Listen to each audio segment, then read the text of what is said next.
Okay, this tooth exhibits a couple of things I like to talk about when we're looking for orifices.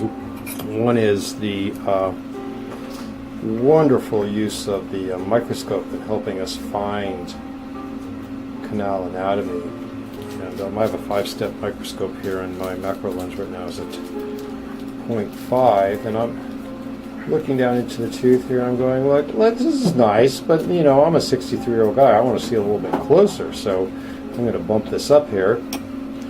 See, the light always changes, and the view always needs a little bit of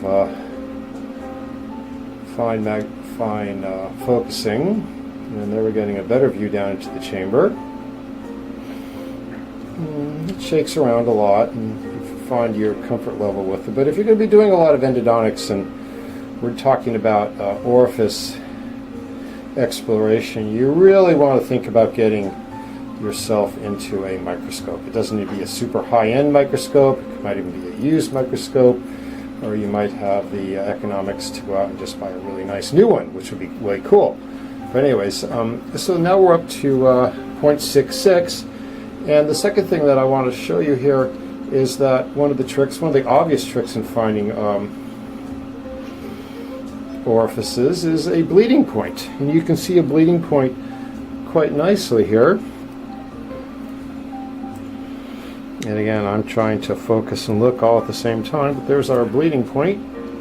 And we know with a lot of confidence that there is going to be a canal right there. So a bleeding point helps orient you as to where the canal is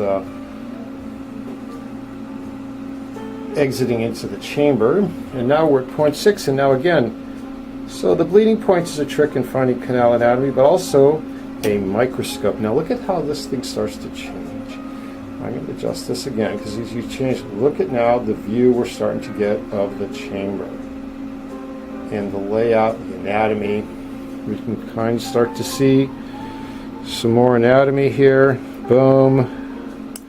A stick like that is a very good sign that we have ourselves a canal right in there. And the width of the chamber in the distal makes us think that we probably, there it is, pretty much locked in, probably have ourselves 2 canals in this distal area here. And again, a stick like that is another very good probability that we got 4 canals right there. And we are at the 1 number, and now we are going to go to 2. Now what I find with this particular microscope is that when we go to 2, the light seems to change, but there we have a good idea as to what the floor of the chamber looks like. And there's still a little bit of tissue there clinging to the floor of the chamber. This was a fairly vital case with an exposure on the distal due to caries. I often will work in the 1.5 range, which is right here. The color still stays good, and I can see I save, shall I say, I do most of my orifice and canal exploration at this magnification.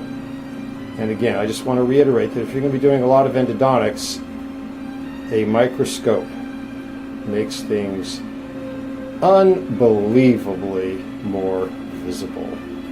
It takes the stress and strain away from your days. It does take some practice. And again, so does having a very good patient like we have here in the chair.